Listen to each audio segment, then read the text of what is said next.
से सीधे बैठे, नहीं तो अपना पैर सीधा करने पर। आप तो सब आराम से बैठे। ठीक श्यामी इतिहास पुरातन यस्य श्रवण मात्रेण हरिश्चित्तम समाश्रये। अब एक इतिहास सुनाते हैं। इतिहास माने जिसकी इति हो गई है, इति हो गई है, जा चुका है, अतीत पुराना। उसके सुनने से पाप हानि प्रजायते हैं, पापों की हानि होती है, नष्ट हो जाते हैं। क्या इतिहास है? तुंगभद्रा तटे पूर्वम अभ्युत्पत्तनमुत्तम यस्य वर्णा स्वधर्मेण सत्य सत्कर्म तत्पर। प्राचीन काल में एक नदी थी, जिस नदी का नाम था तुंगभद्रा। और तुंगभद्रा नदी के तट पर एक उत्तम नगर था, और उस उत्तम नगर में सभी वर्णों के वर्णाश्रमी निवास करते थे। ब्राह्मण भी रहते थे, क्षत्रिय भी रहते थे, सेवा करने वाला वर्ग भी रहता था, और वैश्य भी रहते थे, बणिक भी रहते थे। और किसी नगर की, किसी की बस्ती की परिपूर्णता सभी वर्णों के लोग रहे इसी में, क्योंकि जरूरत पड़ गई। क्षत्रिय रहते हैं, वैश्य रहते हैं, सेवा करने वाला वर्ग रहता है, लेकिन ब्राह्मण नहीं है। तो फिर आपको पूजा पाठ की जरूरत पड़ी, शादी ब्याह की जरूरत पड़ी, कर्म कांड की जरूरत पड़ी, पंडित जी की जरूरत पड़ी, तो फिर कहाँ आपको दूर जाना पड़ेगा। अब सभी रहते हैं, लेकिन दुकानदार नहीं है, कोई व्यापारी नहीं है, मार्केट नहीं है, तो फिर सामान लेने के लिए आपको दूर जाना पड़ेगा। और सभी रहते हैं, परंतु सेवा करने वाला वर्ग नहीं है। बताओ, इसलिए सेवा करने वालों को भी छोटा नहीं समझना चाहिए, क्योंकि एक आदमी तो गंदगी करता है, दूसरा आदमी इसकी सफाई करता है। तो बताओ, गंदगी करने वाला बढ़िया कि सफाई करने वाला बढ़िया है? गंदगी करने वाला बढ़िया कि सफाई करने वाला बढ़िया? इसलिए सभी की जरूरत है। और मुख्य कथा के अंदर है आत्मदेव पुरे तस्मिन् सर्ववेद विशारदा स्रोत स्मार्तेषु निष्णातो द्वितीय एव भास्करा। आत्मदेव नाम के पंडित जी उस उत्तम नगर में रहते हैं, जो सब वेद शास्त्रों के पंडित हैं, विद्वान हैं, ऐसे वैसे नहीं है। स्रोत स्मार्त जो कर्म है उसमें पारंगत हैं, और विद्या में विद्या भास्कर हैं। ये सूर्य की तरह है, साधारण भी नहीं है। उनकी अब क्या बात है, भिक्षुको वित्तवान लोके तत्प्रिया धुंधली स्मृता स्वभाग स्थापिका नित्यम सुंदरी सुकुलोद्भवम लोक वार्ता रता क्रूरा प्रायसी बहुत जल्पिका। उसकी पत्नी है, इसका नाम है धुंधली। धुंधली आत्मदेव जी तो ठीक है, आत्मदेव जी तो ठीक है, क्योंकि नाम व्यक्तित्व को प्रभावित करता है। आत्मदेव नाम बढ़िया, लेकिन उन्होंने गलती क्या की? वो खराब खानदान की लड़की को पत्नी बना करके ले आए। धुंधली, धुंधली का स्वभाव कैसा है?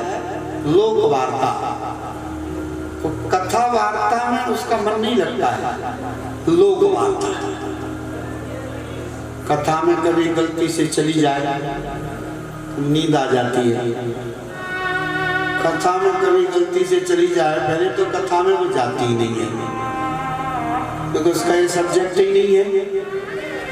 कथा बता से उसका क्या लेना? धुंधली, अरे धुंधलियों का कथा से क्या मतलब? आप ही बताओ।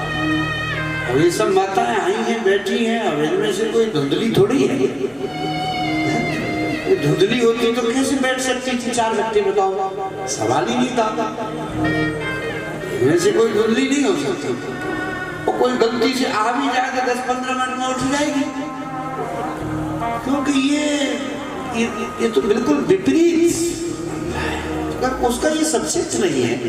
वो धुंधली कथा में महात्मा के सामने क्यों आएगी, क्या लगा देना, वो तो और तमाम मुझे कि अभी हमारी कोई उम्र है क्या ये कथा सुनने की, लाइफ है हमारी। ये बूढ़े, ये नेगेटिव इमोशंस जिसको कहते हैं ना, नेगेटिव इमोशंस, वो नकारात्मक भावों से धुंधली भरी हुई थी। नेगेटिव इमोशंस, नकारात्मक भाव, नकारात्मक विचार, ये कथा वार्ता ये तो बूढ़े बड़ों का काम है, ये कोई हमारा थोड़ी है। ये गुलाम मानसिकता के विचार है, ध्यान रखना। ये जो विचार है ये गुलाम मानसिकता के विचार है, भारतीय विचारधारा नहीं है, राष्ट्रीय विचार नहीं है हमारे, ये गुलाम विचार है। बाकी हमारे यहाँ तो देखो ध्रुव है, प्रहलाद है, मीरा है। मीरा कौन थी, बूढ़ी थी, है? अरे मीरा तो जब छोटी सी थी मेड़ता में, तभी जो है राव भोग लगाती थी, थोड़ा आरोग्य निमदन गोपाल, कटोरो लाई दूध रोग। 7-8 वर्ष की थी। ससुराल के बाद में देखो मीरा बूढ़ी थी, कर्माबाई बूढ़ी थी, जितने भी महात्मा हुए, लेकिन ये नेगेटिव इमोशंस है ना, नकारात्मक भाव, तो वो उसका जो मन था वो लोकवार्ता में पूरा मन लगता था। हाँ, ये हमारा काम है, लोकवार्ता, इधर की बात उधर की बात, उधर की चर्चा, सोना आराम से। और अब तो एक ऐसी बीमारी आ गई, मोबाइल 4 घंटे यहाँ बैठेंगे, इससे तो कोई गेम देखेंगे हम, कोई मोबाइल में कुछ देखेंगे, तो ऐसी बीमारी आ गई है। तो इसलिए लोकवार्ता रता क्रूरा, बहुत क्रूर थी, प्रायसी, बहुत जल्दका, बहुत जिद्दी थी, जिद्दी हठीली थी, स्वभाव के स्थापिका नित्या, अपनी मेरी ही बात मानी जाए, मेरी ही बात मानी जाए। सब चल रहा था, पर सब कुछ था आत्मदेव पंडित जी के यहाँ। और ये कथा हमारी आपकी ही है। तुंग माने श्रेष्ठ, भद्र माने कल्याण, श्रेष्ठ कल्याण का जो साधन है, ये जो हमारे मनुष्य का जो शरीर है ना, ये तुंगभद्रा है। हमारा मनुष्य का जो शरीर है यही तुंगभद्रा है, कल्याण का, श्रेष्ठ कल्याण का साधन है। और इसमें जो आत्मदेव है, ये भीतर जो जीवात्मा है, ये आत्मदेव है। और ये जो धुंधली है ये बुद्धि है, धुंधली बुद्धि जिसकी है। अच्छा, सब कुछ था आत्मदेव के यहाँ, पर एक कमी थी, पुत्र नहीं था, इसका उनको कोई दुख भी नहीं था। एक दिन आत्मदेव तुंगभद्रा नदी में स्नान करने के लिए गए। ब्रह्म मुहूर्त में स्नान करने के बाद वापस आ रहे थे,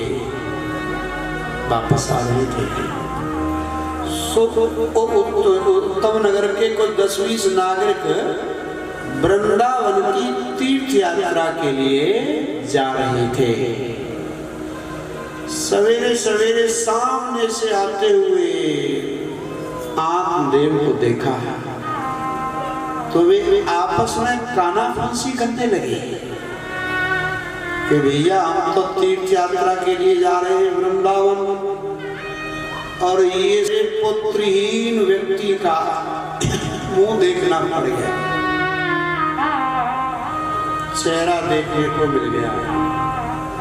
अब लौट चलो, अमंगल हो गया, अशुभन हो गया, अशुभ हो गया। अब लौट गए। ये बात आत्मदेव ने सुन ली कि मेरा चेहरा इतना अशुभ है कि जिसे देखने से लोगों का अमंगल हो जाता है। यद्यपि ये बात गलत है, ये बात बिल्कुल सरासर गलत है, और समाज में बहुत सी बातें गलत हैं जो चल रही हैं। इनमें से एक बात ये भी है, कौन सी बात? कि पुत्रहीन व्यक्ति का चेहरा देखने से अमंगल होता है। पुत्रहीन व्यक्ति के चेहरे से अमंगल होता है। तो फिर ये जितने भी महात्मा हैं, पहले तो इनके चेहरा को देखने से अमंगल हुआ। जितने भी महात्मा हैं ये सब पुत्रहीन ही तो हैं। जो बचपन के महात्मा हैं, बालक बन के, उनकी तो कोई औलाद नहीं है, लेकिन महात्माओं की तो हम तस्वीर लगाते हैं घरों में, महात्माओं की तो हम फोटो की पूजा करते हैं, महात्माओं की तो हम तस्वीर की पूजा करते हैं। तो फिर महात्मा है, तो फिर ये पुत्रहीन व्यक्ति, ये सरासर गलत है। अच्छा चलो, पहला भगवान शंकराचार्य का नाम सुना? भगवान शंकराचार्य का कोई पुत्र था? नहीं। विवेकानंद जी के कोई पुत्र था? नहीं। मीराबाई का कोई पुत्र था? पुत्र था मीराबाई के? तुलसीदास जी के कोई पुत्र था? बड़े बड़े दिव्य संत हैं, ये कोई पुत्र नहीं था। और इनकी तस्वीर की हम पूजा करते हैं, भगवान का भाव करते हैं। तो इसका मतलब ये सरासर गलत है। इससे ज्यादा झूठ दूसरा कोई नहीं हो सकता कि पुत्रहीन व्यक्ति के चेहरे को देखने से अमंगल हो जाता है सवेरे सवेरे। नहीं, लेकिन चल रही बात है, पर आज उनको बहुत पीड़ा हुई है, बहुत गिल्टी कॉन्शियस, इसको कहते हैं इनफीरियरिटी कॉम्प्लेक्स।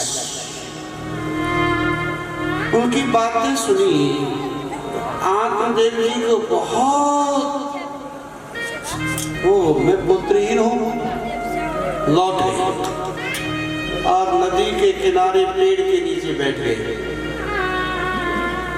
और उनको नन्हे मुन्ने गुड्डू, पप्पू, बाल गोपालों की याद आने लगी। वो बेभाग्यशाली हैं जिनके घरों में नन्हे मुन्ने बच्चों की किलकारियां गूंजती हैं। वे गोदे भाग्यशाली हैं जिनको बच्चे धूल धूसरित कर देते हैं। जिसके पुत्र नहीं वो किस काम का है?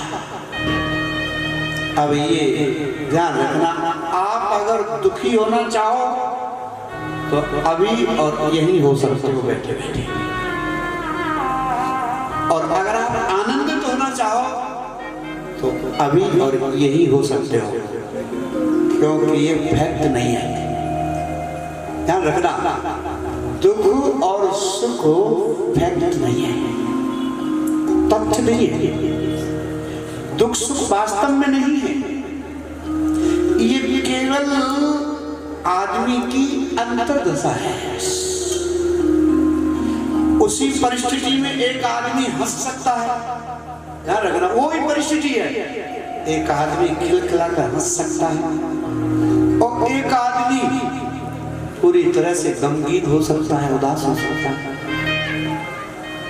सुख दुख तो बाहर नहीं, कोई रोवे महल में, वन में गावे कोई, और सुख दुख तो बाहर नहीं, मन में ही सब। ये आदत है, याद रखना। उसको तो आदत पड़ जाती है दुखी होने की। सब कुछ है, कोई कमी नहीं है, लेकिन दुखी है क्योंकि वो दुख की तरफ सोचते हैं, दुख की तरफ सोचते हैं। तो ये कंडीशन है, आदत है, फैक्ट नहीं है, तथ्य नहीं है। वास्तव में दुख सुख नहीं है बिल्कुल। अन्यथा पशुओं के पास क्या है? ये तो बिल्कुल दुखी नहीं है। पशु को आपने दुखी देखा है? गाय को आपने दुखी देखा है? आदमी के अलावा किसी को आपने आत्महत्या करके देखा है? ये फैक्ट नहीं है, ये केवल डेफिनेशन है, परिभाषा है। शब्दों को हटा दो तो सुख दुख बन जाता है, दुख सुख बन जाता है। शब्दों को हटा दो आप। इसलिए शुद्ध रूप से मानसिक अवस्था है। आप विधायक विचारों से घिर जाए, इसलिए इनसे मुक्त आप हम ये हो जाए, ये हो जाए, ये मिल जाए, ये एकदम सुखी हो जाएंगे, ये गलत है।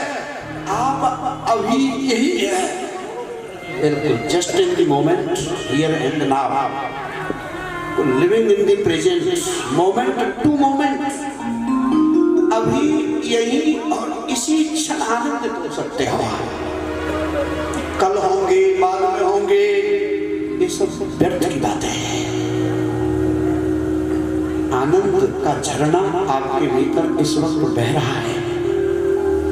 जैसे चारों तरफ से काले काले भयंकर बादल छा जाएं, भयंकर बादल, और आकाश दिखाई नहीं दे, लेकिन आकाश वहां है।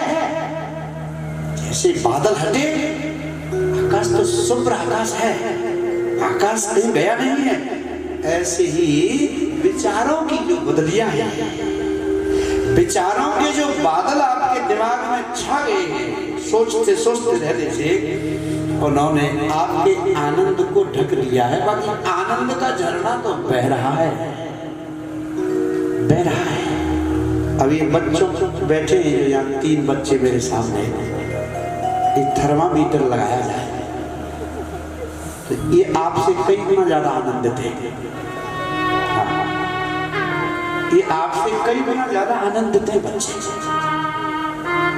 लेकिन इनके पास कोई तिजोरी तो नहीं है सर, कोई बैंक बैलेंस है सर, कोई माला पहनाता है वो, कोई सम्मान करता है वो, लेकिन आनंदित है क्योंकि इनके भीतर एम्बिशंस नहीं है, अभी महत्वाकांक्षा नहीं है, अभी डिजायर नहीं है। ये डिजायरलेसनेस है, ये बिल्कुल सहज है, ये स्पॉन्टेनियस एग्जिस्टेंस है कि आंखों पे चमक देखो, वो आपके पास कोई कभी नहीं है। तिजोरियां नोटों से भरी है और दिमाग तनाव से भरा है।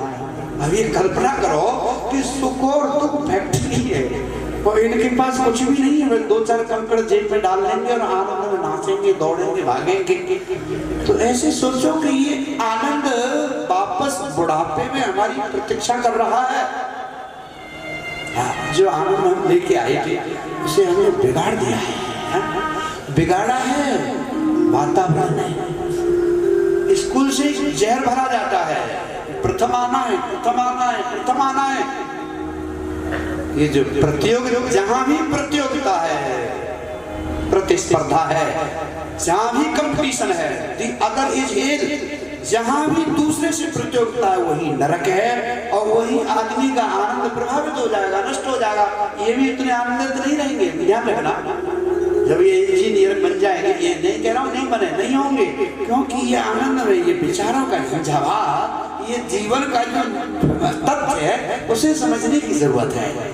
अभी इनके चेहरे मासूम है, कोमल है, प्यारे हैं चेहरे, बड़ी आंखों पे चमक है, बालों पे चमक है, लेकिन सब कुछ बढ़ जाएगा। ये सारी चीजें, सारा जीवन हमें एटीट्यूड, अगर हम सीखने की कला हमारे पास में है तो चारों तरफ से उपदेश मिल रहा है, चारों तरफ से उपदेश मिल रहा है, चारों तरफ जो जीवन फैला हुआ है। ये जीवन के शास्त्र से जो नहीं सीख सकता वो किताब पर जो काले काले अक्षरों से क्या सीखेगा। सोचिए, तो जो जीवन की किताब से कुछ नहीं सीख सकता, चारों तरफ जो फैली हुई है, ये कह रहे हैं। और देखो, कोई पुत्र सुख लगता है, देखो जो चीज हम पाना चाहते हैं, जो हम पाना चाहते हैं और मिलती नहीं है, उसका सौंदर्य बढ़ जाता है। यद्यपि वो चीज इतनी सुंदर नहीं होती। ध्यान रखना, जो चीज और जो जो चीज हमारे हाथ में आ जाती है वो अपना सौंदर्य खो देती है, अपना सौंदर्य खो देती है। जो जो चीज आ जाए, सोचो कभी साइकिल थी हमारे पास, मोटरसाइकिल भी नहीं थी, तो सोचते थे कि जो मोटरसाइकिल पर दौड़ रहे हैं ये बड़े सुखी है। कब मोटरसाइकिल आ गई तो 2-4 दिन बेकार हो गई। हम कहते हैं कार कबाब है। जो जो आपने चाहा वो सब मिल गया, लेकिन आनंद मिला? प्रश्न ये है, आप अपने से ही प्रश्न करो कि जो जो हमने चाहा था वो सब मिल गया, आनंद मिला? क्या उतने हम प्रफुल्लित हुए, सुखी हुए? नहीं, वो सब मिला है, अच्छा है, लेकिन आनंद तो अभी यही और इसी पल में मिलेगा।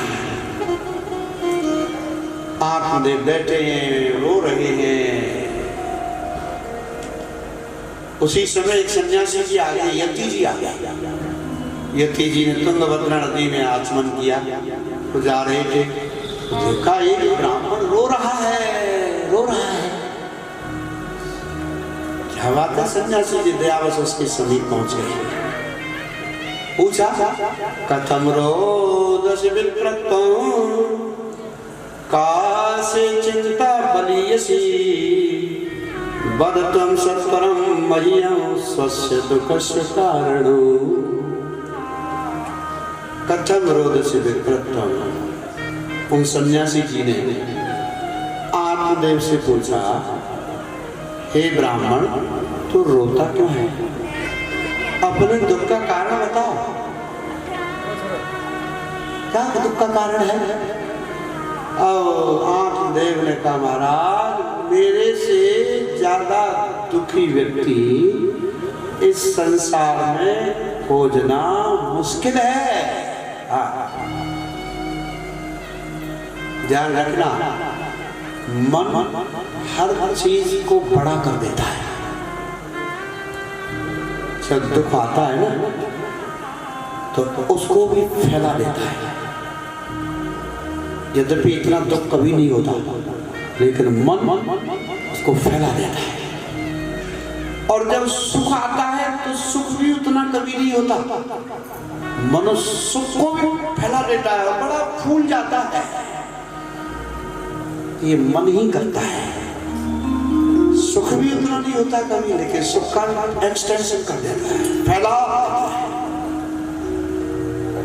कहा मेरे से बड़ा दुखी कोई नहीं, मेरे पुत्र नहीं है, मेरे पूर्वज कबोष्ट भुंजते, मेरे पूर्वजों को पानी तक नहीं मिलता, मैं पुत्र हूं, मेरे कोई संतान नहीं है। समझाया, मुंचा ज्ञानम प्रजारूपम तेज संसार वासनम विवेकम तो समास्याप्य है। बहुत समझाया। बलिष्ठा कर्मणो गति, सन्यासी जी ने समझाया कि पुत्र मिल जाने से सुखी हो जाएगा। तो जिनके पुत्र हैं जरा उनसे भी पूछ लो, है? पुत्र वाले तो रो रहे हैं, वृद्धाश्रमों में रह रहे हैं, वृद्धाश्रमों की भीड़ बढ़ रही है। जिस जिस चीज का आपके पास अभाव है और लगता है ये चीज हमें मिल जाए तो हम सुखी हो जाएंगे, तो ऐसे बहुत से लोग हैं जिनके पास वो चीज पहले से ही मौजूद है, पहले से ही है। उनसे पूछ लीजिएगा कि वे कितने सुखी हैं।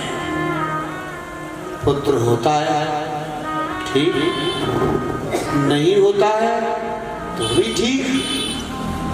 इसमें दुखी सुखी होने की क्या आवश्यकता है? होता तो ठीक, नहीं होता तो ठीक। आग्रह नहीं, आग्रह नहीं, अनाग्रह। तेरे कांटों से भी प्यार, तेरे फूलों से भी प्यार, और जो कुछ देना हो सब दे दे रे करतार। पुत्र देता है, स्वागत है, उसका प्रसाद है। नहीं देता है, अच्छा भजन करने का मौका दिया, पुत्रों से सुख मिलता है, इसलिए विवेक का सहारा ले, भजन कर। अब आत्मदेव चिंता नहीं करनी चाहिए। चिंता है बड़ी, चिता से भी नर को निर्जीव बनाती है। मुर्दे को चिता जलाती है, चिंता जीते को खाती है। अब तक सब महान भावों ने अपना यश आप कमाया है। क्या ध्रुव प्रहलाद आदिकों का पुत्रों ने नाम चलाया है। तो मीरा को हम उसकी संतान के कारण याद करते हैं, शंकराचार्य को हम उसकी संतान के पुत्र के कारण याद करते हैं, ध्रुव को इसलिए याद करते हैं कि उनके पुत्र हुआ। मीरा चित्तौड़ में सैकड़ों महारानियां हुई। आप कितनी का नाम जानते हो बताओ? जानते हो? महाराणा संग्राम सिंह की पत्नी का नाम मालूम है? अच्छा, महाराणा कुंभा की पत्नी का नाम पता है? पता है? महाराणा मुकुल देव की पत्नी के नाम का पता? महाराणा प्रताप की पत्नी का नाम क्या था पता है आपको? महाराणा किसका पता है? मीरा। मीरा मीरा के और चित्तौड़ की गरिमा भी मीरा के कारण बढ़ी, मीरा के कारण बढ़ी। श्री ये ब्रह्म है तुम्हारा। आमदेव ने कहा स्वामी जी ये जो आप उपदेश दे रहे हैं ये तो मैं भी देता हूँ, मुझे पुत्र चाहिए, पुत्र। महात्मा जी ने उसके ललाट की रेखाएं देखी और महात्मा जी ने कहा कि मैं तुम्हारे ललाट को देख रहा हूँ, इस जन्म में तो तुम्हारे पुत्र होगा ही नहीं, अगले जन्म में भी नहीं होगा, अगले जन्म में भी नहीं होगा। सप्त जन्म बल तब पुत्रो नहीं बचा, 7 जन्मों तक तुम्हारे पुत्र का योग नहीं है, भजन करो। और तो आत्मदेव चरणों में गिर गया। कहा महाराज मैं तो इसी जन्म में पुत्र के बिना दुखी था, तुमने तो कहा कि अगले जन्म में भी पुत्र नहीं है, अगले जन्म में नहीं है, तुमने तो मेरा 7 गुना दुख बढ़ा दिया, मेरा उल्टा। अब तो मैं तुम्हारी चरणों में मत्था फोड़कर मर जाऊंगा और तुम्हें ब्रह्म हत्या का पाप लगेगा, मुझे पुत्र दो।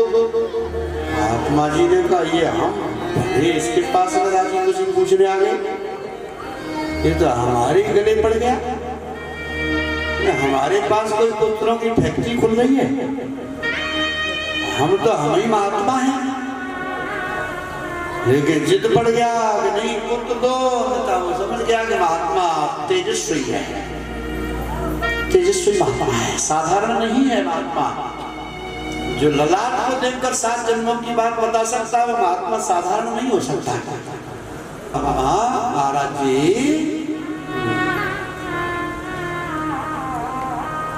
ग्रस्ता सरसों लोग के पुत्र पौत्र समन्विता संन्यास शुष्क एव ही।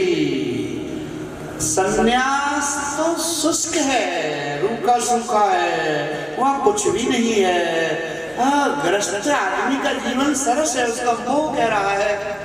और जब ज्यादा जिद की तो सन्यासी जी ने अपने झोले में हाथ डाला, झोले में, और झोले में से फल निकाला और कहा कि ये फल लीजिएगा और ये अपनी पत्नी को दे देना, पुत्र पैदा होगा 10 महीने बाद। सन्यासी जी तो अपने रास्ते चले गए और खुश हुए आत्मदेव और उस फल को लेकर के घर गए, चहकते हुए, हंसते हुए, मुस्कुराते हुए, और पत्नी से कहा कि प्रिय देखो ये फल है, एक महात्मा जी का दिया हुआ है और इस फल को तुम खा लो, परंतु कुछ नियम बताए उन्होंने। वर्षावधि स्त्रिया कार्यों ये पुत्रोत्र निर्मला एक भक्तम तो भोजनम, एक समय भोजन करना पड़ेगा।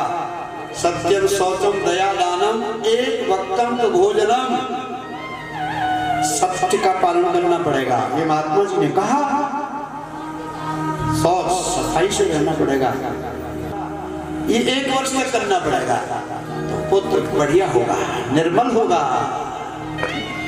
अब आंख देख तो वो फल दे के चले गए। अब धुंधली ने वो फल लिया। धुंधली सोचने लगी ये कहाँ से अलाय बलाय उठा लाए। इतनी देर में एक पड़ोसन आ गई। पड़ोसन से कहा, बहन हमारे पति देव को कोई ओगण बाबा मिल गया है, उसने कहा है कि ये फल लो और अपनी पत्नी को दे देना।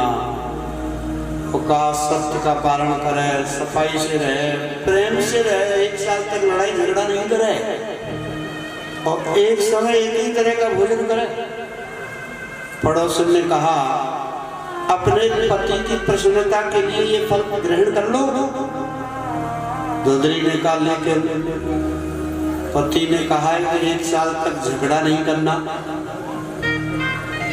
एक दिन भी तो झगड़े के बिना रहा नहीं जाता।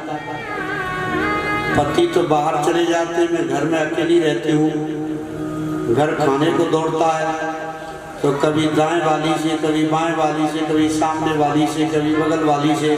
मन लगाने के लिए, मनोरंजन के लिए झगड़ा करना पड़ता है। 1 साल तक झगड़े के बिना असंभव। अरे खा लो, 1 साल तक झगड़ा मत करना। लेकिन पति ने कहा है कि झूठ मत बोलना, सत्य बोलना।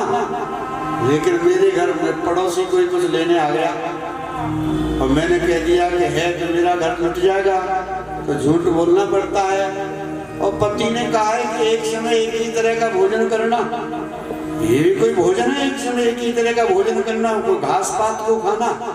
हाँ, मेरी जीभ तो बड़ी चटपटी है, कभी पकौड़ी, कभी कचौड़ी, कभी मगौड़ी है, कभी पापड़, क्या क्या, कभी जो है। जब तक बिल्कुल कट अवन लवणा तीक्ष्ण तीक्ष्ण रुक्ष बिला है ना, तब तक तीखा कड़वा ये सब नहीं मिल जाता है सवेरे शाम, तब तक ये जीभ पे जहरी नहीं रख रहे, तब तक जीभ का पता ही नहीं लगता। मैं तो नहीं खा सकती, ये कोई एक समय है इसलिए नहीं खाया। और वो फल रख दिया।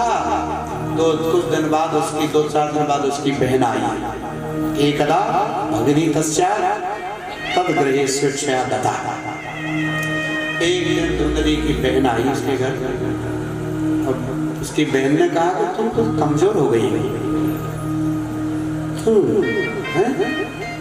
दुर्बला तेरे दुखे ने यार मुझे करवाऊं क्यों? बहन तुम दुर्बल क्यों हो गई हो, कमजोर क्यों हो गई हो, क्या है? और पूरी बात बताई कि तेरे जीजा जी, तेरे बहनोई कहीं से फल उठा लाए, वो किसी महात्मा का दिया हुआ है, वो कह रहे फल को खा लो 1 साल तक। तो मैं तो नहीं खाऊंगी, फल रख दिया है। पर तू ये बता तेरे कितने पुत्र हैं? बहन ने कहा 9 पुत्र तो पहले से ही हैं और 10वां आने वाला है, वो कंसेप्शन है, गर्भाधान है, 10वां आने वाला है। धुंधली ने कहा तो बहन मेरे घर में धन बहुत है, धन की कोई कमी नहीं है, और तुम्हारे घर में बच्चे बहुत हैं तो तुम्हें मैं खूब धन दूंगी, और ये 10वां बच्चा तुम मुझे दे देना, मुझे दे देना। अब बहन को तो यही चाहिए था, सो बहन ने और वो दे दिया। पति को कह दिया एवं पुत्र के योगे ना तब फलम निर्भक्षिता पत्यु पृष्ठम फलम भक्तम भक्तम चैव तयोरिता।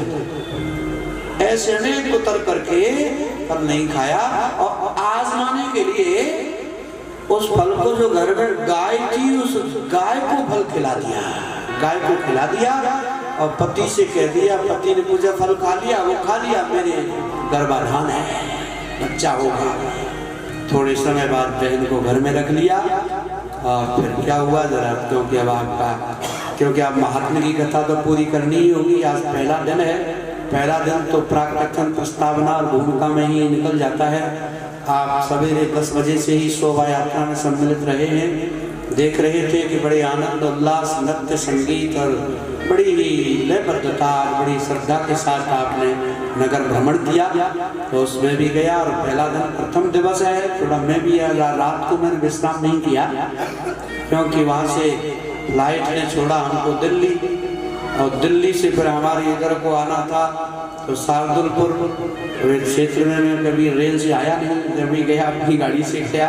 हनुमान सिंह जी जानते हैं, बहुत 20 साल बाद रेल में बैठा, तो कभी जाते हैं फ्लाइट से तो बम्बई है, इधर उधर जाते रहते हैं, जाना होता रहता है। पर फिर भी इस क्षेत्र में तो आया, तो रात में सोना हुआ ही नहीं, कल पूरे दिन नहीं हुआ, कल विदाई थी, तो सब इकट्ठी हो गई भीड़ में, 1,500-2 हज़ार की भीड़ होती थी। अब वहाँ से हुए तो फिर वहाँ से फिर आए हम पटना, फिर पटना फ्लाइट में तमाम कार्रवाई होती है, वहाँ से फिर दिल्ली 12 बजे से ट्रेन, फिर यहाँ से वो हमारा वो शार्दुलपुर निकल गया, हम चूरू पहुँच गए, क्योंकि हमको वैसे तो क्योंकि सब सो रहे थे और कोई रेलवे का कर्मचारी था नहीं, तो ध्यान ही नहीं पड़ा, हम तो चोरी पहुंच गए, चले गए थे। अरे भवन सिंह जी ऐसा क्या क्या है, तो नींद भी तो रात भर नहीं आई, तो स्वाभाविक है कि थोड़ा दिमाग को relax, through tension is relaxation, है ना, दिमाग को विश्राम मिलना ही चाहिए। पर फिर भी आप बड़े आनंद से सुन रहे हैं और आनंद आएगा, पूरी कथा में परिपूर्ण आनंद आएगा आपको। अभी तो आज तो प्रारंभ ही है, इसलिए आज हमारे संगीत वाले जो है आप भजन का आनंद लें पहले और फिर वापस सुनेंगे।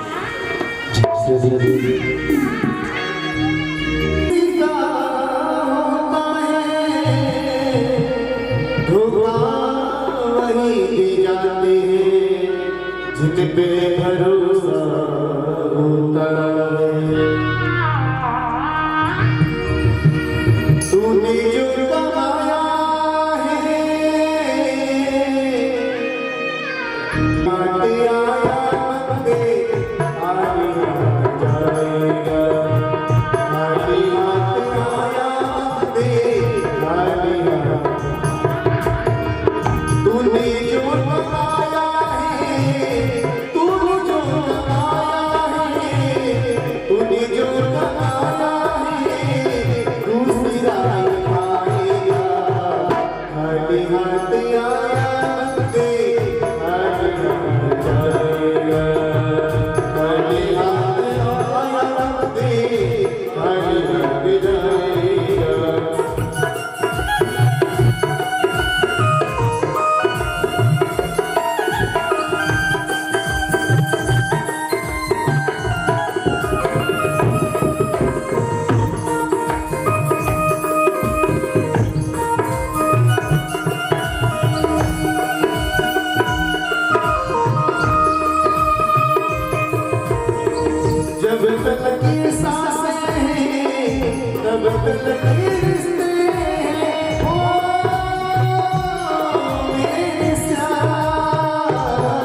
संग कोई आएगा, घर में जो कमाया है, घर में जो कमाया है वही साथ जाएगा, घर में जो कमाया है वही साथ जाएगा।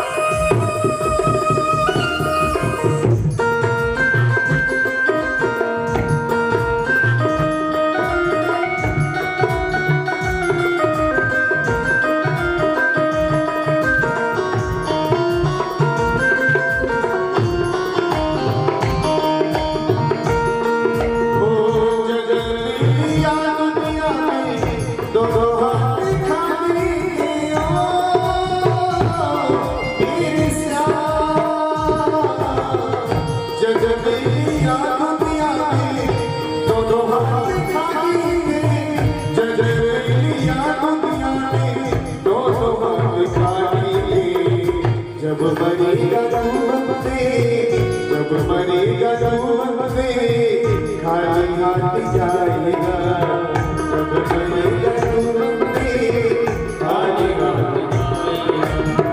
तूने जो कमाया है, तूने जो कमाया है, तूने जो कमाया है दूसरा आएगा, खाली हाथ आया बंदे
बंद कर दे।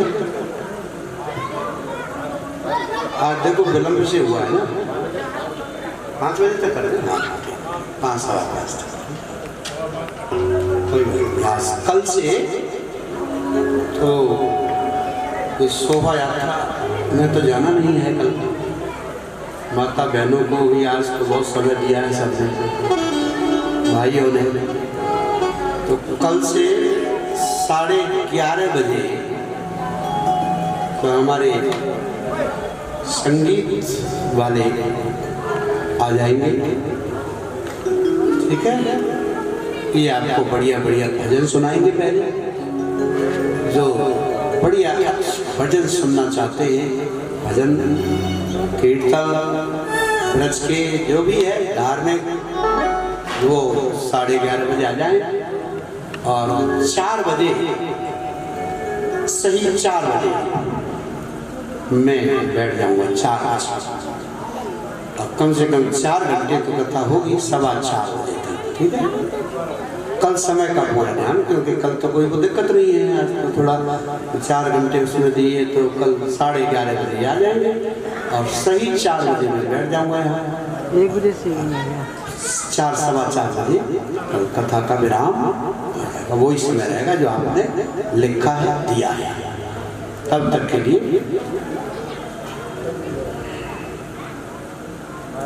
अब वो फल जो था वो गाय को दे दिया। समय निकला है, समय आने पर गाय ने एक सुंदर बच्चे को जन्म दिया। बहन के बच्चा हुआ, बहन को वहीं रख लिया। धुंधली ने कहा कि मेरा पहला बच्चा है, इसलिए बहन सेवा में रहेगी। और जब पुत्र हुआ तो पति से कह दिया कि ये आपका पुत्र है। बहुत उत्सव मनाया, खुशी मनाई। इधर गाय को जो फल दिया था, गाय ने भी सुंदर बच्चे को जन्म दिया। दिव्य रूप धरो जाता, तुलसी दाम मंडिता, पीत वासा घन श्यामो मुकुटी कुंडलान बनता। उसका गौवत्स का पूरा शरीर मानव शिशु के जैसा था, परंतु उसके कान जो थे मनुष्य के जैसे थे। अब तो आत्मदेव के घर में खुशियां दौड़ गई, सब चर्चा होने लगी। भाग्योदय धुना जाता, आत्मदेव से पश्यता धेनुना बालो पशु तस्तु देव रूपी थी कौतुक। भगवान जब देता है छप्पर फाड़ के देता है। कहाँ था आत्मदेव के कोई पुत्र नहीं था, अब आत्मदेव के भी पुत्र हो गया और गाय के भी पुत्र हो गया। एक घर में अब दो दो बच्चे हो गए। क्योंकि आत्मदेव स्वयं विद्वान ब्राह्मण है, उन्होंने अपने बच्चे का नामकरण संस्कार रखा। कोई भी बाप ये चाहता है कि उसका पुत्र उससे विचार कदम आगे निकल जाए। आपको अपने जीवन में सभी से इच्छा हो सकती है, परंतु अपनी संतान से कभी नहीं होती। हमारी संतान हमसे भी आगे निकलती है तो हमें प्रसन्नता का अनुभव होता है, हमसे भी आगे निकलती है। तो मेरा नाम आत्मदेव है, तो मेरे पुत्र का नाम होगा परमात्मा देव। तो धुंधली बीच में कूद गई। धुंधली ने कहा, क्यों जी, इस बच्चे को आपने 9-10 महीने पेट में रखा है क्या? आत्मदेव ने कहा कि मैंने तो नहीं रखा है, ये तो आप ही रख सकती हो। तो धुंधली ने कहा, तो फिर ये मेरा पुत्र है तो आप अपने नाम के हिसाब से कैसे रखोगे? नहीं, मेरा नाम धुंधली है तो इसका नाम होगा धुंधकारी। धुमधुम करोती थी धुंधकारी, धुंधकारी नाम रख दिया मैंने। अब आत्मदेव ने सोचा, चलो हम हमारे पुत्र का नाम अपने हिसाब से नहीं रख सके, तो ये जो गौवंश है, गौ बछड़ा है, इसका नाम हम अपने हिसाब से रखेंगे। तो उसका नाम रखा गौकर्ण। अब देखो, एक ही परिवार है, एक ही घर है, एक ही वातावरण है, एक ही भोजन है, एक ही शिक्षा दीक्षा है, लेकिन मार्ग अलग अलग हो गए। एक राइटिस्ट, एक लेफ्टिस्ट, एक दाएं, एक बाएं। इस सब अपना अपना संस्कार लेकर के आते हैं। आयु कर्म वित्तम च विद्या धनमेव च पंचैतानि सज्जन्ते गर्भस्थस्यैव देहे। आयु, कुछ चीजें माँ के पेट में निर्मित हो जाती है। माँ के पेट में, ऐसा धर्मशास्त्र कहते हैं। आयु कितनी उम्र जिएगा, कर्म क्या कर्म करेगा, कितना धन कमाएगा, कितनी विद्या अर्जित करेगा और कब मरेगा। पंचैतानि सृज्यन्ते, ये 5 चीजें गर्भस्थस्यैव देहिना, माँ के पेट में ही निर्मित हो जाती हैं। इसलिए गौकर्णो पंडितो ज्ञानी धुंधकारी महाखल तरुणो भो। दो दो तो पुत्र हो गए। अब गौकर्ण तो विद्वान है, पंडित है, ज्ञानी है, और धुंधकारी महाखल है। खल माने, खल का क्या अर्थ होता है? खाए और लड़े। खल माने खाए और लड़े, और जिसका खाए उसी से लड़े। मिटता कभी स्वभाव न खल का, और चिकने घट पर नहीं ठहरता एक बिंदु भी जल का। सभी सुधर जाते पर खल का स्वभाव नहीं सुधरता। रामचरितमानस में गोस्वामी तुलसीदास जी भी कहते हैं कि खलऊ करे बल पाए सुसंगु, और मिटई न मरण स्वभाव अभंगु, सच सुधरई सत संगत पाई, पारस परस कुढ़ात सुहाई। यानी सठ का स्वभाव तो सुधर जाता है, सठ का, लेकिन खल का नहीं सुधरता। खलो करे क्यों नहीं सुधरता? सठ किसे कहते हैं? जो जानता नहीं है पर जो जानते हैं उनकी मानता है। समझ में आई बात? समझ में आ रही है? बताओ। जो जानता तो नहीं है लेकिन जो जानते हैं उनकी मानता है। स्वयं के पास बुद्धि नहीं है लेकिन जिनके पास बुद्धि है उस बुद्धि का आदर करता है, वो सुधर सकता है। लेकिन जो जानता भी नहीं है और जो जानते हैं उनकी मानता भी नहीं है, वो कैसे सुधरेगा? हमारे पास तो बुद्धि है नहीं, लेकिन जिनके पास बुद्धि है हम उनकी मानते नहीं। हम अपने को बुद्धिहीन मान ही नहीं सकते। इसलिए मिटता कभी खला, स्नान शौच क्रिया दुर्वक्षी क्रोध वर्धता, दुष्परिग्रह करता च सब स्थिर भोजन। बेकार की चीजें घर में इकट्ठी कर ली है। जिस घर में गंगा जल की बोतलें सुशोभित होती थी उसमें शराब की बोतलें आ गई हैं। जिस घर में अनार सेब केला संतरा के फल सुशोभित होते थे उसमें अब अंडा और मांस आ गया है। और सब रात को 12 बजे तक जगता है, सवेरे 8 बजे तक सोता है। ये ध्यान रखना, ये कोई बढ़िया लक्षण नहीं है। रात को 12-1 बजे तक जगो और सवेरे 8 बजे तक सो। हमारा चातुर्मास था एक बार भीलवाड़ा, हमारे हनुमान सिंह जी तो हर चातुर्मास में जाते हैं और हर कथा में जाते हैं। देखो इसलिए इनको याद करना है कि जब से जुड़े हैं 35-40 साल से हमारे साथ में छाया की तरह रहते हैं। हाँ, सत्संग के बड़े प्रेमी हैं, कथा के बड़े रसिक हैं। तो ये तो गए भीलवाड़ा, बहुत से परिवार हैं हमारे, माहेश्वरी परिवार और ब्राह्मण परिवार, राजपूत परिवार, राजपुरोहित सभी आते हैं सन्यासी के पास। तो कुछ ऐसे परिवार हैं जो बड़े अनन्य शिष्य हैं वर्षों से। अब हमारा सत्संग होता 9 बजे से 10:30 बजे तक, सवेरे 11 बज जाते। अब वो परिवार हमको भोजन करने बुलाता लेकिन सत्संग में कभी नहीं आया एक ही दिन। और शिष्य हमारा भक्त हमारा मिलने आ जाते कभी रात को, घर पे बुलाते भोजन के लिए। फिर मैंने कहा कि तू सत्संग में क्यों नहीं आए हो? इतने शिष्य अनन्य भक्त हमारे। अब हमने लगे क्या बात है? उन्होंने कहा स्वामी जी 10 बजे तक तो हम सवेरे सोते हैं सब। हमने सोचा कि सत्संग में क्यों नहीं आते?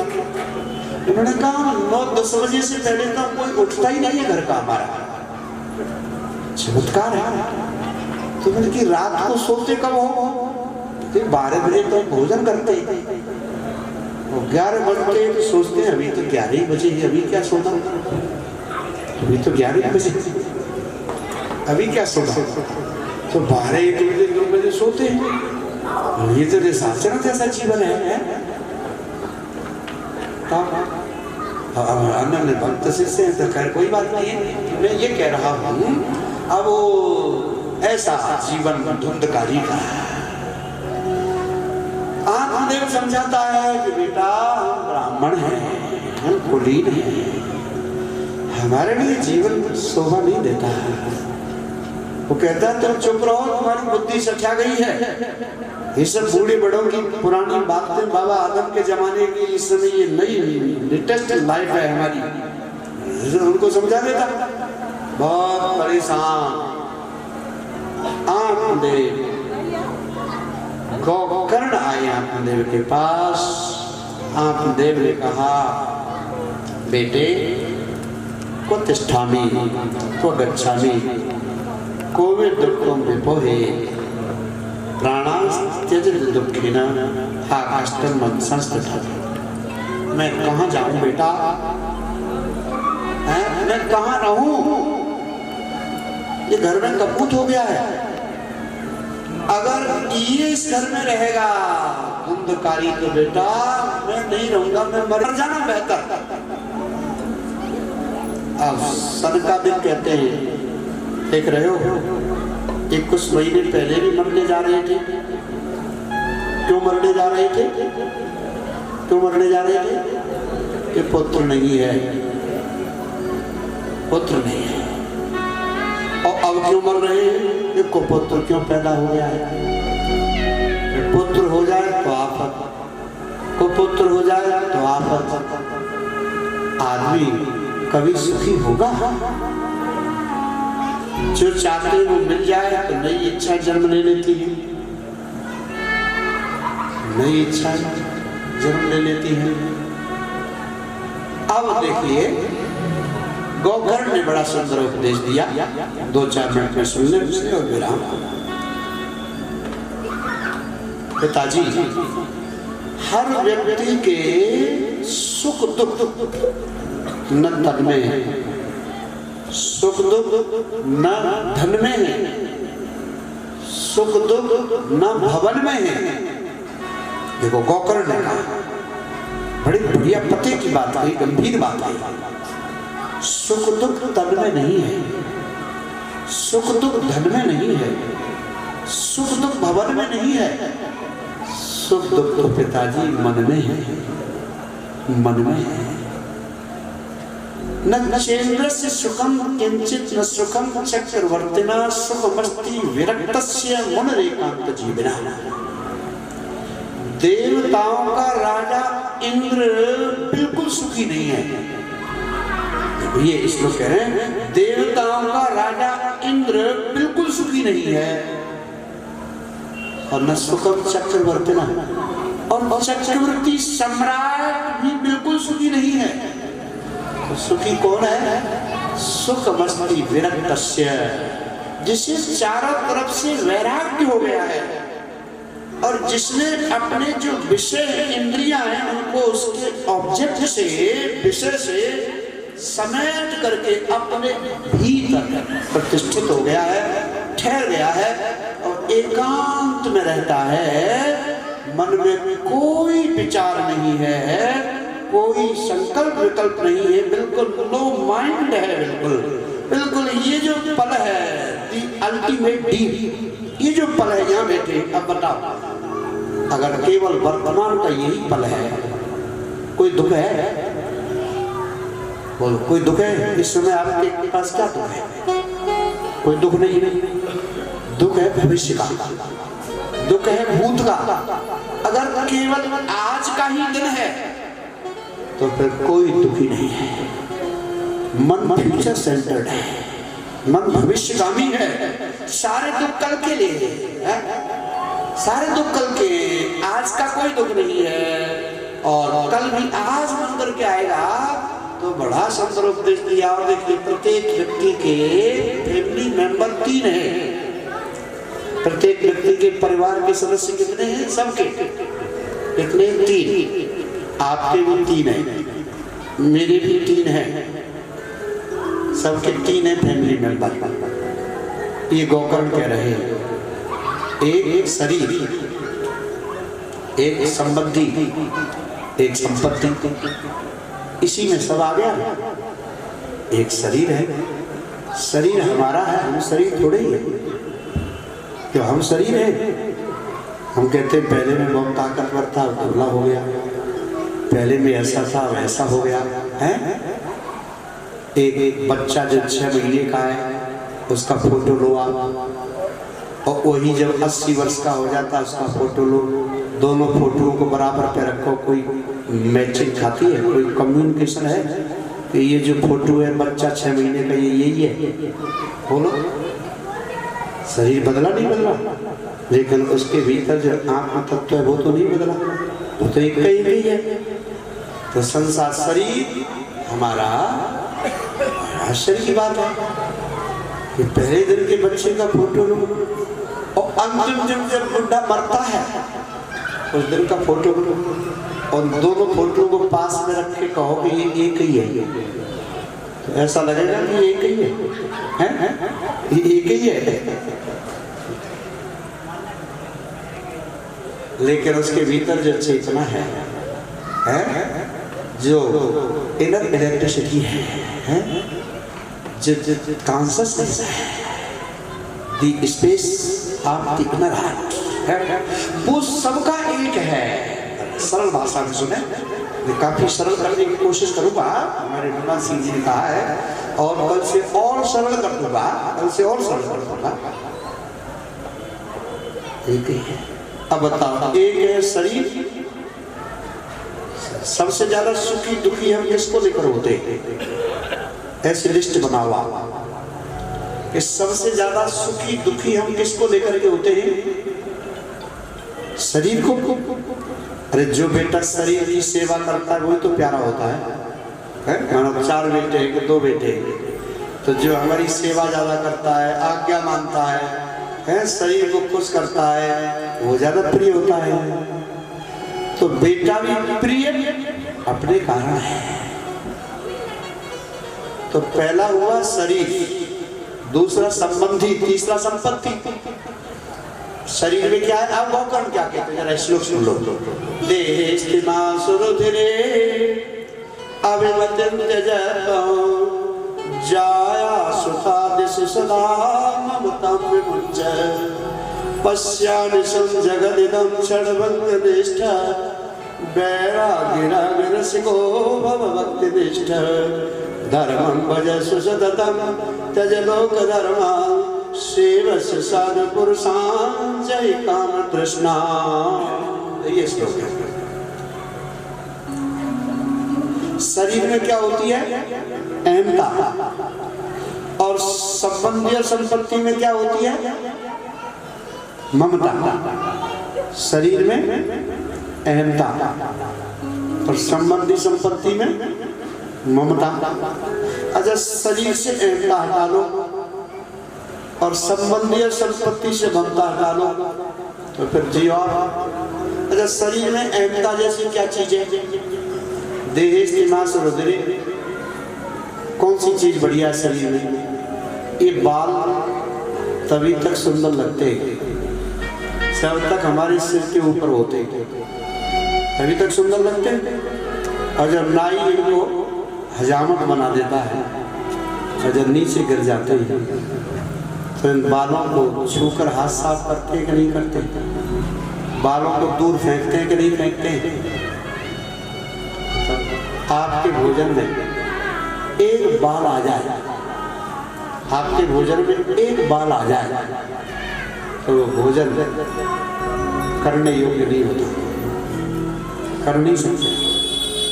सरकार की तरफ से आदेश है, बड़े बड़े रेस्टोरेंटों में, होटलों में अगर भोजन का ऑर्डर दिया, इसलिए आप देखेंगे बड़े बड़े होटलों में बहरा जो भोजन बनाने वाले हैं को क्या करते हैं, वो सिर के ऊपर टोपा लगाते हैं। ये आदेश है, तो बालों को खुले मत रखो, खुले बालों से भोजन रसोई में मत जाओ, सरकारी आदेश है। ये पूरा टोप लगाते हैं। एक बाल भी अगर भोजन में आ गया तो फिर पैसा नहीं दे सकते, सरकारी आदेश है। क्योंकि बाल हमारे पेट में अल्सर पैदा करेंगे, हरे हुए नहीं, इसमें क्या सुंदर लगता है। अच्छा, ये दांत तभी तक सुंदर लगते जब तक हमारे मुंह में होते। एक दांत टूट करके अगर नीचे गिर जाए तो उसे छू करके हाथ साफ करना पड़ता है। अच्छा, खून कब अच्छा लगता है? जब हमारी बॉडी में होता है। जितना बाहर ब्लड सेल्स होते हैं, जितना होमोग्लोबिन होता है, उतना ही शरीर आकर्षक होता है। लेकिन 2 बूंद खून अगर फर्श पे गिर जाए, 2 बूंद खून फर्श पे गिर जाए तो आप बर्दाश्त करते हो? मक्खियां भिड़मिड़ाने लग जाती हैं, हीट और रिपल्सन पैदा होता है, विकर्षण पैदा होता है। दूध लुढ़क जाए बुरा नहीं लगता, चाय लुढ़क जाए बुरी नहीं लगती, शिकंजी का गिलास लुढ़क जाए बुरा नहीं लगता, लेकिन अगर 2-4 बूंद खून की गिर गई तो बुरा लगता है। इसलिए हर चीज अपने स्थान से च्युत होने के बाद अपनी शोभा को खो देती है। तो ये संबंधी हजारों लोग रोज, हजारों व्यक्ति रोज मर रहे हैं। किस किस के लिए आंसू बहाते हो? बोलो अखबार पढ़ते हो, टीवी देखते हो और पढ़ते हो कि यहाँ 100 आदमी मर गए, आपको दुख होता है? आपको दुख होता है? और खुशी होती है कि चलो हमारा नंबर नहीं आया और ये लोग पढ़ा रहे हैं। और अखबार पढ़ने का और मजा क्या है? यही है ना कि चलो और ही लोग जेल जा रहे हैं, हम तो अभी सड़क पे घूम रहे हैं। यही ना आनंद है। थोड़ी कंसोलेशन, थोड़ी सांत्वना मिलती है जब सवेरे सवेरे अखबार पढ़ लेते हैं कि कितने लोग मर गए, कितनों ने आत्महत्या कर ली। तो ये गहरा मनोविज्ञान है। इसलिए इससे अहंकार और सब पिता आत्मदेव भी चले गए वृंदावन। देखो आत्मदेव कहाँ गए? वृंदावन। वह उन्होंने 10 स्कंद का पाठ किया वृंदावन में यमुना के तट पर और वे मुक्त हो गए।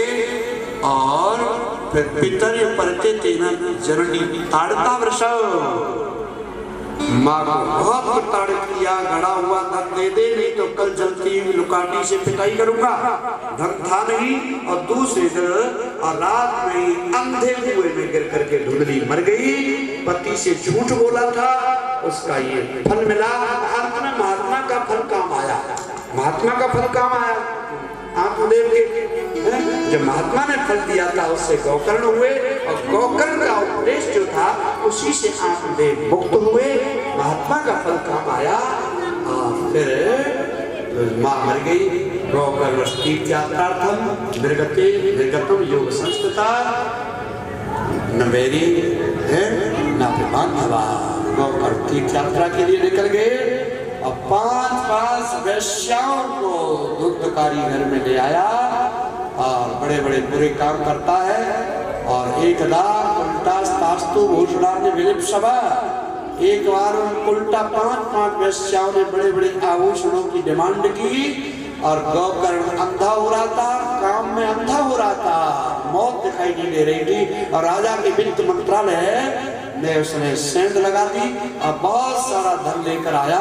वैश्याओं की आंखों में चमक आ गई कि ये तो एक दिन मरेगा, राजा पकड़ेगा, इससे पहले हम ही मार दे। तो उसको एक दिन खूब शराब पिलाई और कंठे पास मिलाया उसके गले में पुष्कर फांसी लगाई और तेल साबुन तड़प करके मरा, प्रेत हो गया, उसी घर में रहने लगा। और फिर जो है वो बाद में गोकर्ण आए, दर्शन रात को उस घर में ठहरे। देखा शक्रण अस्थि कभी हाथी बन जाता है, कभी घोड़ा बन जाता है, कभी इंद्र बन जाता है, कभी सुगर बन जाता है। कोई अधोगति प्राप्त जीव है। पानी छिड़का, कौन हो तुम? वो बोला अहम भ्राता तदेयोस्मि धुंधकारी नामतः स्वकीय दैव दोषेण ब्रह्मत्वम नाशतम मया। मैं आपका भाई धुंधकारी हूँ, प्रेत बन गया हूँ, मैं बहुत दुखी हूँ, मुझे कोई मुक्त करने का उपाय करो। फिर दूसरे दिन जगे, नगरवासी मिले, उत्तम नगरवासी, और भगवान सूर्य की उपासना की। सूर्य गायत्री का जप करते थे वे। भगवान सूर्य ने कहा सदा सेव्या श्रीमद् भागवती कथा, श्रीमद् भागवत की कथा सुनाओ। और दूसरी गोकर्ण ने भागवत कथा सुनाई और प्रेत की मुक्ति हुई। 7 दिन तक प्रेत के शरीर नहीं होता, हवा की तरह होता है। 7 ग्रंथि गांठ वाले बांस पर बैठ गया। एवं 7 दिनश्चैव 7 ग्रंथि विभेदनम, एक दिन करके 7 दिन की 7 गांठें फट गई और उसमें से वो दिव्य रूप प्रकट हो गया। प्रेत का पार्षद बन गया। उसने प्रशंसा की, धन्य भागवती वार्ता प्रेत पीड़ा विनाशिनी, श्रीमद् भागवत की कथा को धन्य है। जब ऐसे कहा तो बस विमान में बैठे। विमान आया, पूछा, मैं समझता हूँ मैं जल्दी कर रहा हूँ, खुद ही जल्दी कर रहा हूँ।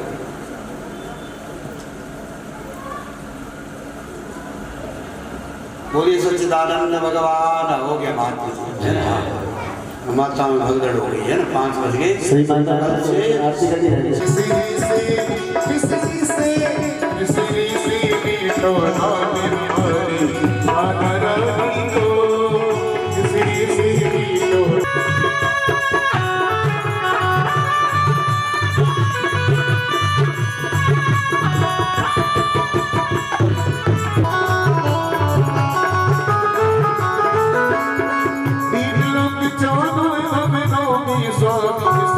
स्वामी राधा जो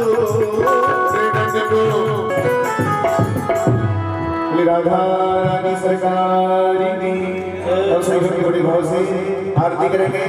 आरती करके प्रसाद लेंगे और आरती लेंगे जय श्री राधे और सब में रखा है गुरु जी ने 12 बजे से 4 बजे तक। सही बात है 12 बजे आ जाए और 4 बजे तक कर बोरी रो करुणा बतारो संसार सारो बुझगी त्रिहारो सदा बसतो हृदय विनते भवो भवानी सहितो नमामि। और मन के बसा कर तेरी मूर्ति उतारो में भगवान तेरी आरती तेरी बसा कर तेरी मूर्ति उतारो में भगवान तेरी आरती तेरी बसा कर तेरी मूर्ति उतारो में भगवान तेरी आरती।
Thank you.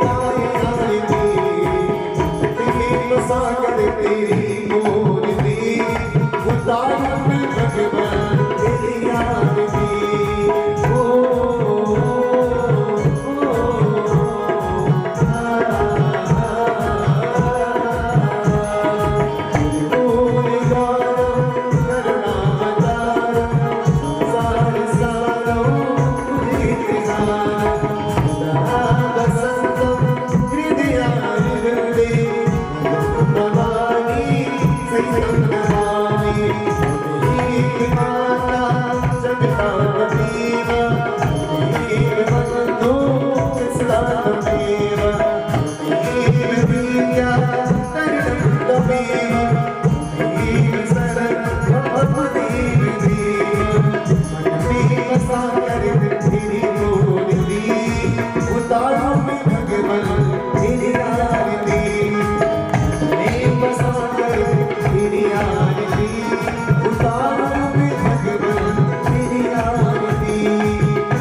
रामचंद्र भगवान की बोले हनुमान जी महाराज की बोले बालाजी महाराज की बोले खाटू नरेश की बोले गौ माता की बोले सुखदेव भगवान की बोले स्वामी सत्यानंद जी महाराज की जय जय श्री राधे जय जय श्री राधे जय जय श्री राधे श्याम सीता राम सही भाई भाई प्रसाद लेके जाएंगे तो जाते जाते भगवान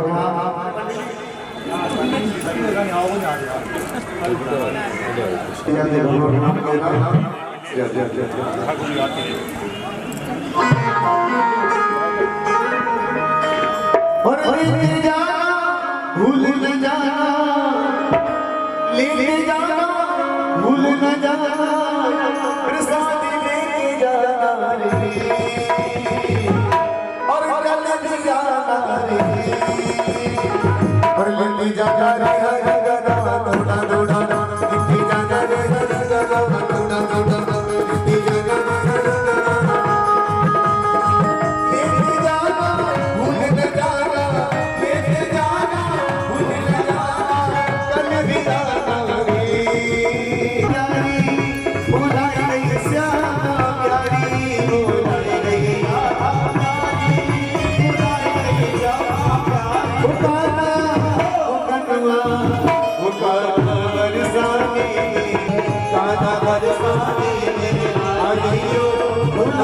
राधा